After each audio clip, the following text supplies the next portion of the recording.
le chien est le vecteur essentiel de la rage. En Guinée, il y a deux catégories de chiens, domestiques et errants. Il peut arriver que les chiens domestiques, à cause du faible niveau d'urbanisation, errent dans la rue. Et pour cause, la recherche de la femelle ou du manger. Des fois, les conditions de sortie clandestine sont meilleures aux conditions domestiques et finalement, ce chien domestique devient chien errant. Dans ces conditions, il peut contracter la maladie en se faisant mordre par un chien enragé. Aussi, la maladie se propage d'un animal à un autre. Et les chiens contaminés peuvent mordre, lécher ou griffer une personne ou d'autres animaux. Comme on le voit, le chien est au centre de la problématique de la rage. Et si on observe bien notre environnement, les chiens errants se développent parce qu'ils trouvent facilement à manger dans les dépotoirs. Il y a beaucoup de dépotoirs sauvages à travers la ville de Conakry. Et il y a suppression aussi des points de regroupement par SPTD. Si les points de regroupement aussi ne sont pas aménagés aussi, bon, cela aussi pose des problèmes. Parce que le point de regroupement, les points de regroupement que vous voyez, ce n'est pas des points de regroupement aménagés, ce n'est pas clôturé. Et comme les points de regroupement ne sont pas clôturés, c'est pourquoi les animaux accèdent facilement à ces points de regroupement. Notre ONG a pour objectif de protéger les populations, particulièrement les enfants, à travers les morsures de chiens errants ou adoptés et détenus dans les familles.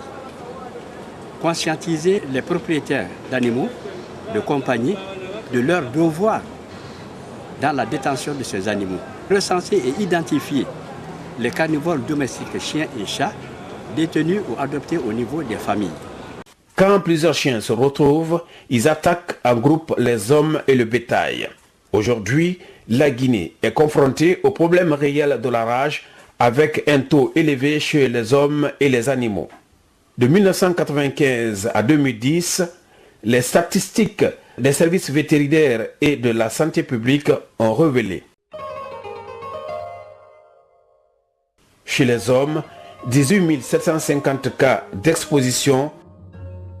Chez les animaux, 47 475 chiens et 3 170 bovins ont été exposés à la maladie.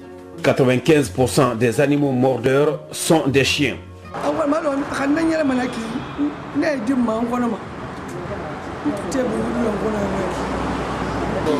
chien qui est un peu malade. Il ne mange pas bien. Il s'en sort avec lui. Qu'on doit vacciner et soigner les animaux. Surtout les animaux de compagnie, le chien, le chat. Il ne faut pas que les gens continuent à prendre l'habitude de les négliger. Le vaccin contre la rage, on n'a pas ça à notre portée. Quand les malades viennent, comme on n'a pas de médicaments à notre portée, on a fait appel à un pharmacien qui nous l'habite. Il envoie les vaccins en place pour nous. Parce que quand on donne l'ordonnance, ce n'est pas toutes les pharmacies qui le vendent. C'est un vaccin qui n'est pas facile à garder. C'est du froid, on prend, on injecte immédiatement.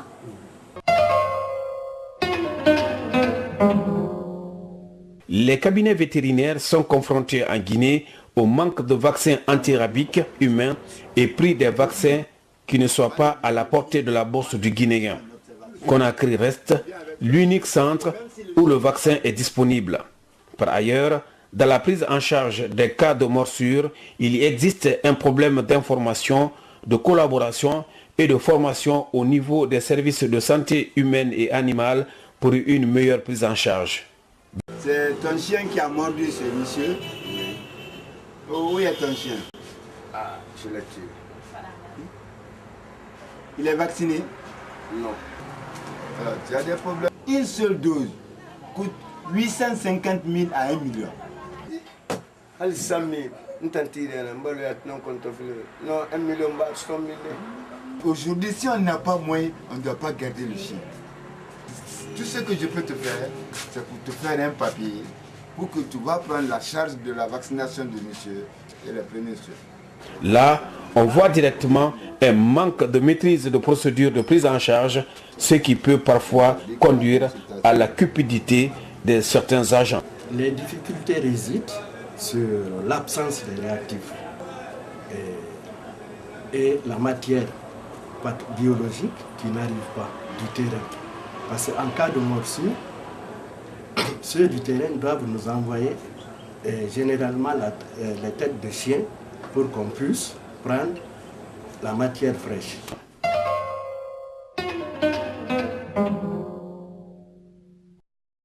Pour lutter efficacement contre la prolifération des carnivores errants, chiens et chats en Guinée, il est important de faire une approche multisectorielle et du respect du concept une seule santé.